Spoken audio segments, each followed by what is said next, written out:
నమస్తే, welcome to Suman TV.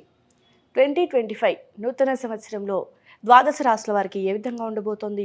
రాశి పరంగా ఏమైనా మార్పులు ఉన్నాయా, లేకపోతే నక్షత్రాల పరంగా ఎలాంటి మార్పులైనా చోటు చేసుకుంటున్నాయా అని తెలియజేసేందుకు, సో రాశి ఫలితాలు ఏ విధంగా ఉన్నాయో తెలియజేసేందుకు ఇవాళ మనతో పాటు ప్రముఖ జ్యోతిష్య పండితులు గోనుగుట్ల సురేష్ బాబు గారు ఉన్నారు. వారితో మాట్లాడేద్దాం. నమస్కారం గురువు గారు. నమస్కారం అండి. గురువుగారు, 2025 నూతన సంవత్సరంలో నూతనంగా ఉండాలి, బాగుండాలి అని ప్రతి ఒక్కరూ అనుకుంటారు. సో ఇప్పటివరకు కన్యరాశి వారికి బాగోలేదు అంటే జాతకపరంగా కానివ్వండి, లేదంటే వాళ్ళకున్న సమస్యల పరంగా కానివ్వండి, అస్సలు బాగుండట్లేదు అనేది వింటున్నాం. సో మరి ఇప్పుడు 2025లోనైనా సరే కన్యరాశి వారికి బాగుంది అని అంటారా? మీరేమంటారు రాశి పరంగా? యాక్చువల్గా రాశి ఫలాలు తెలుసుకోవటం శుభ సూచకం అండి. మన ఇద్దరం మాట్లాడుకుంటుంటే నేచర్ కూడా వింటుందండి. ఓకే, అదండి. ఎందుకంటే సూక్ష్మ రూపంలో ఉన్న ప్రతి జీవికి కూడా గ్రహాల యొక్క ఇంపాక్ట్ ఉంటుందండి. సాక్షాత్తు శివుడికి కూడాను గ్రహాల యొక్క బాధ ఉంటుందండి. అందుకనే శివుడు ఉండటం వల్లనే శివుడు వెళ్ళిపోయేసి చెట్టు త్వరలో దాక్కున్నా అని చెప్పేసి మనకు పాపులర్గా చాలామంది చెప్పుకుంటూ ఉంటారు అనమాట. అందుకని చెప్పేసి గ్రహాల బాధ దేవతల దగ్గర నుంచి సూక్ష్మ అన్ని జీవులకి, చెట్లకి, పుట్లకి అందరికీ ఉంటుంది. ఇప్పుడు మన ఇద్దరం రాశి ఫలాలు చెప్పుకోండి అంటే మీరు ధన్యులు, నేను ధన్యుని, వినేవాళ్ళు కూడా ధన్యులు, చూసేవాళ్ళు కూడా ధన్యులండి. ప్రకృతి కూడా ఉంటుందండి. అంత గొప్ప మహత్వం ఉంది. అందుకని మన పూర్వకాలంలో రాశి ఫలాల్ని బహిరంగంగా చెప్పేవాళ్ళు, గుళ్ళల్లో చెప్పేవాళ్ళు. అందరికీ అవైలబిలిటీ ఉండడానికి ఈ శాస్త్రాన్ని ప్రతి ఒక్కరికి ప్రతి ప్లేస్లోనూ తీసుకొచ్చి పెట్టారండి దీన్ని. అయితే మీరు అడిగినట్టు విధంగా 2025లో ఉన్న విశిష్టత ఏంటంటే 4 గ్రహాలు చేంజ్ అవుతున్నాయండి. సో మనకి శని 2.5 సంవత్సరానికి, రాహుకేతులు సంవత్సరానికి, తర్వాత గురువు వచ్చేటప్పటికి సంవత్సరానికి మారుతూ ఉంటారు. ఈసారి 2025కి 4 గ్రహాలు మారిపోతున్నాయండి. అందుకని ప్రతి ఒక్కళ్ళ లైఫ్లో చాలా డ్రామాటిక్ చేంజెస్ అయితే, చాలా డైనమిక్గా లాట్ ఆఫ్ చేంజెస్ అయితే అందులో ఉంటాయండి, మనం గమనించాలి. అయితే మీరు అడిగిన విధంగా శని 2.5 సంవత్సరాలకు మారటంతో అయితే ఈసారి మార్చిలో మారటం వల్ల చాలా రాసులకి శని పీడల నుంచి విముక్తి రాబోతూ ఉన్నాయండి. అదేవిధంగా కొన్ని రాసులకి శని బాధలు కూడా పట్టుకోబోతూ ఉన్నాయండి. అది మనం అప్రాపరేట్గా ప్రతి రాశిలో దాన్ని కూడా మెన్షన్ చేస్తూ ముందుకెళ్దామండి. ఇంకొక విషయం, ఈ రాశి ఫలాలను ఎందుకు తెలుసుకోవాలి అని అనుకుంటే, ఇది దేవతలు మనకిచ్చిన సాక్షాత్తు బ్రహ్మ మనుషులకి వాళ్ళ యొక్క ఫేటు ఏదో తెలుసుకోవడానికి ఈ జ్ఞానం మనకి రహస్యంగా అందరికీ ఇచ్చారండి. అయితే ఎందుకు తెలుసుకోవాలంటే, మనిషి సాధించడానికి పురుషార్థాలు అంటారు. ధర్మము, అర్థము, కామము, మోక్షము. ఈ 4 నుండి మనిషి బిగినింగ్ నుంచి లాస్ట్ వరకు తను చేయాలనుకున్న పనులు ఈ 4కి సంబంధించే ఉంటాయి. అయితే అవి సాధించడం అంత ఈజీ ఏం కాదు. చాలా ప్రతికూల పరిస్థితులు ఉంటాయి, ఎన్నో ఒడిదుడుకులు ఉంటాయి, అబ్స్ట్రక్షన్స్, ప్రాబ్లమ్స్ ఉంటాయి. కాబట్టి వాటిని సాధించే క్రమంలో ఇవి ఎలాంటివి వస్తాయి, తర్వాత వస్తే ఏం చేయాలి పరిహారాలు అని చెప్పేసి మనకి ఈ శాస్త్రంలో చాలా స్పష్టంగా, క్లీన్గా, మోస్ట్ ఆథెంటిక్గా చెప్పబడి ఉందండి. మహర్షులు చెప్పారు. అది కూడా మనం శాస్త్రానుగుణంగా మనం ఇప్పుడు చర్చించుకుందామండి. 2025లో ఉన్న విశిష్టత ఏంటంటే 4 గ్రహాలు చేంజ్ అవుతున్నాయి. ఎందుకంటే శని 2.5 ఎలాగ చేంజ్ అవుతాడండి. లాస్ట్ ఇయర్ అంతకుముందు ఇయర్ చేంజెస్ లేదు, ఈ ఇయర్ చేంజ్ అవుతున్నారు. తర్వాత మనకి రాహుకేతులు కూడా లాస్ట్ ఇయర్లో మూవ్మెంట్ లేదండి, అలానే ఉన్నారు. అంతకుముందు ఇయర్ వచ్చిన తర్వాత ఈ 7 మారుతూ ఉన్నారనమాట. తర్వాత మనకి గురువు ఎవ్రీ ఇయర్ మారుతూ ఉంటారనమాట. ఈ 4 గ్రహాలు ఈసారి మారుతూ ఉన్నారు. అది కూడాను చాలా తక్కువ వ్యవధిలో మారుతున్నారండి. మార్చి ఎండ్లో అంటే ఏప్రిల్లో ఒకళ్ళు, వితిన్ 45 డేస్లో మిగతా అన్ని ప్లానెట్స్ మారుతున్నాయి. అంటే మనం ఏమనుకోవాలంటే మే 18 తర్వాత ప్రతి ఒక్కళ్ళ జీవితంలో చాలా చేంజెస్ ఉంటాయండి. డైనమిక్ చేంజెస్, చాలా మార్పులు ఉంటాయి అన్నమాట. ప్రతి ఒక్కళ్ళకి ఉంటాయి లైఫ్. అది కన్య రాశి వాళ్ళకి ఎలా ఉందో మనం చూద్దాం. ఓకే. ఉత్తర నక్షత్రం వీళ్ళకి కన్య రాశిలో కనుక నక్షత్రాల ప్రకారం కనుక చూసుకుంటే ఉత్తర 2, 3, 4 పాదాలు, హస్త 1, 2, 3, 4 పాదాలు, చిత్త 1, 2 పాదాలంతా మనకి కన్య రాశిలో ఉంటాయి. పేరు బలం కనుక మనం కనుక చూసుకుంటే వీళ్ళకి టో, పా, పి, పు, షం, నా, టా, పే, పో ఈ అక్షరాలు మోరార్లెస్ ఇదే సౌండ్తో ఉన్న అక్షరాలంతా కూడా మనకి కన్య రాశి కింద మనం చెప్పుకోవాలండి. తర్వాత మనకి ఈ గ్రహస్థితి ఎక్కడెక్కడ ఏ రాశులు ఏ గ్రహాలు ఉన్నాయంటే, మనకి శని వచ్చేటప్పటికి మార్చి 28న మనకి మీనరాశిలో ఎంటర్ అవుతున్నారండి. మిథునంలో వచ్చేటప్పటికి గురువు ఎంటర్ అవుతున్నాడు. వీళ్ళు మే 14న, మనకి మే 18న వచ్చేటప్పటికి రాహుకేతువులు ఒకళ్ళు వచ్చేటప్పటికి కుంభరాశిలోను, ఇంకొకళ్ళకి సింహరాశిలో ఎంటర్ అవుతూ ఉన్నారండి. ఈ 4 ప్లానెట్స్ వచ్చేటప్పటికి ఈ 4 రాశుల్లోకి ఎంటర్ అవుతున్నారు. అంటే తోటి మనకి కన్య రాశి వారికి ఎలా ఉందో మనం తెలుసుకుందాం. ఫస్ట్ కన్య రాశి కనుక చూసుకుందాం అనుకోండి, వీళ్ళకి శని వల్ల బాగా ఎక్కువ ట్రావెల్ చేసే అవకాశం ఎక్కువగా ఉంటుంది ఈ వచ్చే 2.5 సంవత్సరము. తర్వాత గురువు ఫస్ట్ 6 months బాగా ధనాన్ని ఇస్తూ ఉంటారండి. చక్కగా ఒక కంఫర్ట్, వెల్త్ అంతా. నెక్స్ట్ వచ్చేటప్పటికి ధనం యొక్క విషయంలో కొంచెం ఇబ్బంది పడే అవకాశం ఎక్కువగా ఉంది. రాహు వల్ల కనుక మనం చూసుకుంటే ఫస్ట్ 6 months కొంచెం గొడవలు పడే అవకాశం ఎక్కువగా ఉంటుంది. తర్వాత రాహు కూడా ధనం తీసుకుని వస్తారండి. ఈ ప్రకారం కనుక మనం చూసుకుంటే వీళ్ళకి గురువు వల్ల ధనం పోతూ ఉంది, రాహు వల్ల ధనం వస్తూ ఉంది. కానీ శని ప్రభావం వల్ల కొంచెం ట్రావెలింగ్ ఎక్కువ తిరిగే అవకాశం ఎక్కువగా ఉంది, జర్నీలు ఎక్కువ చేసే అవకాశం ఎక్కువగా ఉంది. సో ఇది ఓవరాల్గా మనం సిచ్యువేషన్ చూస్తే, మనం ప్లానెట్ వైజ్ కనుక చూసుకుంటే ఈసారి కన్యరాశి వాళ్ళకి శని 7వ ఇంట్లో ఉన్నారండి. శని 7వ ఇంట్లో ఉండటం వల్ల దీన్ని కంటక శని అంటారు. కంటక శని అంటే కంటక అంటే ముళ్ళు అనమాట. అంటే ముళ్ళు ఎలా గుచ్చుకుంటుంది, కాల్లో ముళ్ళు ఉంటే ఏమవుతుంది, అది పెద్ద చెప్పుకోలేని ప్రాబ్లం కాదు, చెప్పుకునే ప్రాబ్లం కాదు. సో శని వచ్చేటప్పటికి అష్టమ శనిలాగా వేరే శనిలాగా ఇక్కడ బాధ పెట్టడు.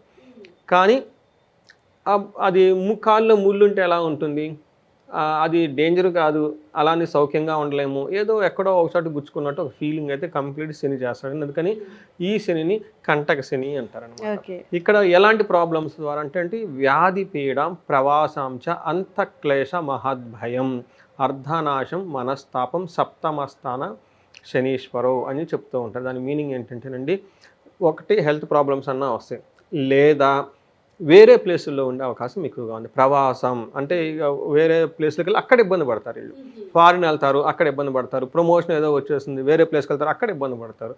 ప్రవాసంతో అక్కడ ప్రాబ్లం. లేదంటే అంతఃక్లేశ ఏం లేదంటే వాళ్ళకి హృదయంలో ఎక్కడో ఏదో ఒక బాధ ఉంటుందన్నమాట. మేము ఇందాకనే చెప్పుకున్నాం, కంటకంటే ముళ్ళు ఏదో ఒక బాధ, అది ఏదో ఒక బాధ ఉంటుంది. మహద్భయం, భయం గొలిపే సిచ్యువేషన్లు ఉంటే భయపడుతూ ఉంటారండి వీళ్ళు. ఇది ఒక ఎందుకని కంటకని అందుకని అనమాట. అయితే అర్ధనాశనం, ఇదే టైంలో ధనం కోయే అవకాశం ఎక్కువగా ఉంది. మనస్తాపం, సో హృదయంలో ఎక్కడో ఒక చోట తప్పించుతూ ఉంటారండి. ఏదో సంథింగ్ వాళ్ళకి కావాలి కావాలి కావాలనే ఉద్దేశంతో వీళ్ళు చూస్తూ ఉంటారు. అందుకని వీళ్ళకి కంటక శని 7వ ఇంట్లో అని చెప్తారు అనమాట. తర్వాత గురువు, అది శని ఇచ్చే ప్రభావం అండి మార్చి నుంచి. అయితే గురువు ఫస్ట్ 5 months చాలా బాగా సపోర్ట్ ఇస్తూ ఉంటుంది. ఎలా ఉంటుందంటే ధనం విషయంలో అద్భుతంగా ఉంటుంది. వీళ్ళకి అర్థం స్వకులాచార గృహలాభ శుభోజనం నిత్య స్త్రీజన సంపర్క నవమస్తే భవోద్గురవు అని మనకు ఒక సంస్కృతంలో ఒక శ్లోకాలు మన మహర్షులు చెప్పే దాని మీనింగ్ ఏంటంటే అర్థం ఈ టైంలో ఫస్ట్ 5 months వీళ్ళకి ధనానికి ఎట్టులోంటి లోటు ఉండదు, చక్కగా ఉంటుంది. స్వకులాచారక వాళ్ళ ఇంట్లో వాళ్ళ పెద్దవాళ్ళు పెట్టిన పద్ధతుల్ని ఒక ట్రెడిషనల్గా సాంప్రదాయబద్ధకంగా అన్ని పనులు చేసుకుంటూ పోతూ ఆధ్యాత్మికంగా ఉండడం అయితే ఇలా జరుగుతూ ఉంది. తర్వాత గృహ లాభం, ఇంటికి సంబంధించిన అన్ని పనులకి చాలా లాభవంతంగా ఉంటుంది. కొత్తగా ఎవరైనా ఇల్లు కట్టుకోవాలన్నా, కొత్తగా ఇల్లు కొనుక్కోవాలన్నా, తీసుకోవాలనుకున్నా కానీ, లేదంటే ఉన్న ఇంటిని మళ్ళీ అప్గ్రేడ్ చేసుకోవాలన్నా కానీ హౌస్ రిలేటెడ్ విషయాల్లో చాలా శోభాయమానంగా చాలా లాభం ఉండే అవకాశం ఉంది. మంచి భోజనం కూడా చేస్తారు ఫస్ట్ 6 months. అంతేకాకుండా వీళ్ళకి నిత్య స్త్రీ జన సంపర్క, ఎప్పుడు వీళ్ళు చుట్టూ లేడీస్ ఉండి వాళ్ళ ద్వారా మంచి హెల్ప్ వచ్చే అవకాశం కూడా వీళ్ళకి ఎక్కువగా ఉందన్నమాట. ఫీమేల్ కొలీగ్స్ కానివ్వండి, లేదంటే ఇంట్లో లేడీస్ ఎవరైనా ఉన్నా కానీ వాళ్ళ ద్వారా వీళ్ళకి మంచి ఒక ఏమని చెప్తారంటే ఒక హ్యాపీ మూమెంట్స్, మంచి సపోర్ట్ వాళ్ళ నుంచి వస్తుందని మనం చెప్పుకోవాలి. అయితే ఇది మే వరకు ఉంటుందండి. మే తర్వాత ఎలా ఉంటుందంటే వీళ్ళకి జూపిటర్ ఉండడం వల్ల ధనధాన్య ధననాశో ధనచ్ఛేద, అంటే పూర్వకాల రైతులు కానీ ఎవరైనా ఉంటే కనుక వాళ్ళకి అగ్రికల్చరల్ పంటకు సంబంధించిన ఏదైనా కనుక వస్తే తగినంతగా ఆదాయం రాకుండా ఇబ్బంది పడే అవకాశం ఎక్కువగా ఉంది.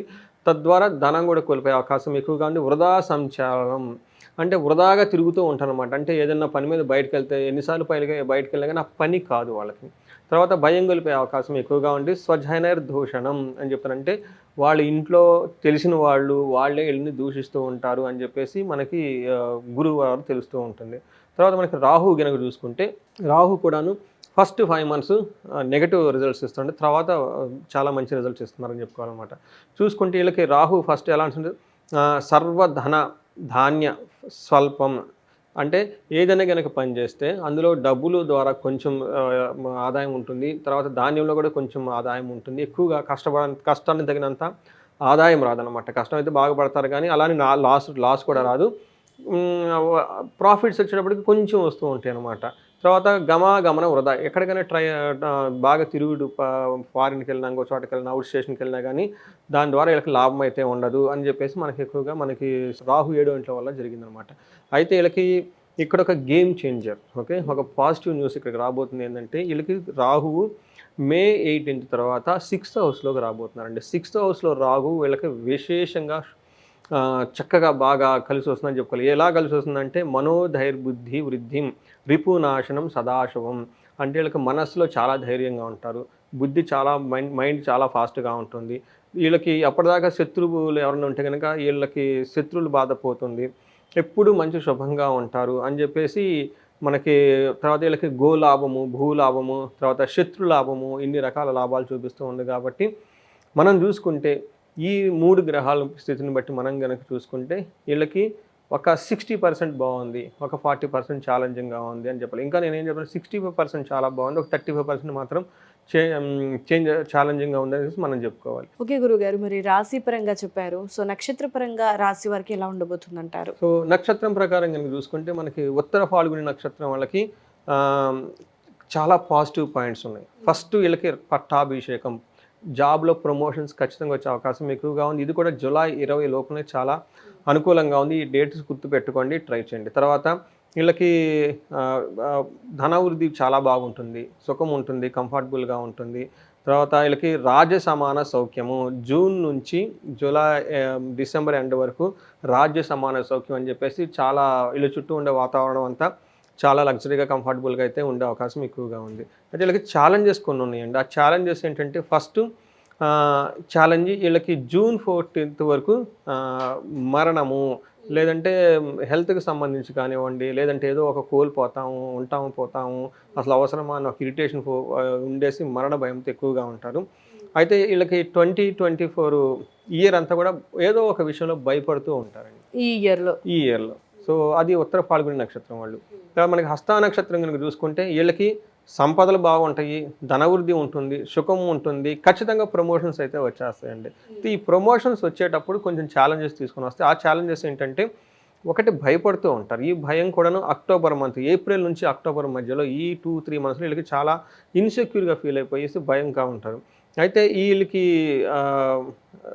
శని యొక్క ప్రభావంతో హస్త నక్షత్రం వాళ్ళకి ఆగస్టు 20th మధ్య, దానికి ముందు ఒక 2 months ముందు, మే టు ఆగస్ట్ ఈ మధ్యలో మరణ భయం వీళ్ళు కూడా పట్టుకుంటుందండి. అంటే వాళ్ళు శారీరకంగా కాదండి, వాళ్ళు చేసిన పని కూడా ఏదైనా ఉంటుందా పోతుందా, దీనివల్ల అసలు మనకు ఉపయోగం ఉంటుందా లేదా, ఈ ప్రాజెక్ట్ ఫెయిల్ అవుతుందా సక్సెస్ అవుతుందా అని, ఉంటుందా పోతుందా అని ఒక ఇన్సెక్యూరిటీ తోటి ఎక్కువగా ఉంటారు. తర్వాత మనకి చిత్తా నక్షత్రం కనుక చూసుకుంటే వీరికి సంవత్సరం అంతా మరణ భయం ఉంటుందండి, కానీ సంపదలు చాలా బాగుంటుంది, ధనం వస్తుంది, సుఖం ఉంటుంది. తర్వాత హెల్త్ కాంప్లికేషన్స్ కూడా వీళ్ళు ఏమీ ఫేస్ చేయరు. బట్ చిత్తా నక్షత్రం వాళ్ళు ఓన్లీ ఒక విషయంలో కేర్ఫుల్గా ఉండాలి. వీళ్ళకి మరణానికి సంబంధించి ఏదో ఒక లోన్ ఇంటర్నల్గా ఫీల్ అయిపోయి బాధపడుతూ ఉంటారండి.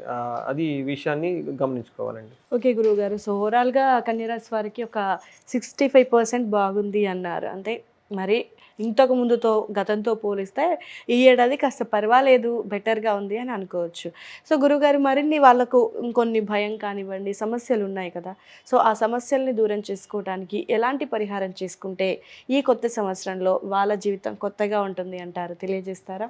సో మేజర్గా ఛాలెంజెస్ ఏమీ లేదండి వీళ్ళకి. అయితే వీళ్ళకి ఈ 3 నక్షత్రం వాళ్ళకి ఒకటి కామన్గా మనకు కనిపించింది ఏంటంటేనండి, మరణము, భయము బాగా కనిపిస్తుంది అనమాట.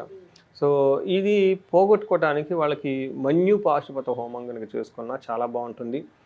లేదు అంటే వీళ్ళకి చండీ హోమం, మనకి శ్రీశైలం విజిట్ చేసి బ్రహ్మరాంబిక సంబంధించి చండీ హోమం చేస్తారండి, చండీ పారాయణ కానీ ఇది చేయించుకుంటే ఈ మరణానికి సంబంధించి కానివ్వండి, ఈ భయానికి సంబంధించిన విషయాల్లో వీళ్ళకి వెంటనే పోతుంది. అంతేకాకుండా వీళ్ళకి హనుమాన్ చాలీసా చదువుకున్న, ఆంజనేయ స్వామి దండకం చదువుకున్న, శనివారం ఆంజనేయ స్వామి గుడికి విజిట్ చేస్తున్నా కానీ ఆ మరణ భయం అయితే పోతుందండి. ఓకే గురుగారు, సో రాశికి సంబంధించి కొత్త సంవత్సరానికి సంబంధించి చాలా చక్కటి ఫలితాన్ని అలాగే మంచి పరిహారాలని తెలియజేశారు. ధన్యవాదాలు. సో చూస్తున్నారు కదండి, రాశి ఫలితాలు, అదేవిధంగా నక్షత్ర పరంగా ఈ ఏడాది అయితే మనకి 4 గ్రహాల మార్పు అయితే జరుగుతుంది. సో ఈ 4 గ్రహాల మార్పు వల్ల ప్రతి రాశిలో వారికి కూడా ఏదో కొంత, అంటే కొంతమందికి బాగుండడం, కొంతమందికి అస్సలు బాగోకపోవడం, సో కొంతమందికి 50-50 ఛాన్సెస్ అనమాట. సో ఇవన్నీ జరుగుతూనే ఉన్నాయి. సో అండ్ ఇదే కాకుండా రాశి పరంగా కానివ్వండి, లేదంటే పర్సనల్గా కూడా, జాతక పరంగా కూడా, సో చాలామందికి చాలా రకాల సమస్యలు ఉంటూ ఉంటాయి. సో వాటిని నివృత్తి చేసుకోవాలి, గురువు గారితో మాట్లాడాలి అని అనుకునేవారు కింద స్క్రోల్ అవుతున్న నెంబర్కి కాల్ చేస్తే ఖచ్చితంగా గురువు గారిని సంప్రదించవచ్చు. మీ సమస్యలకి పరిష్కారం మార్గాన్ని అయితే ఆయన చూపిస్తారు.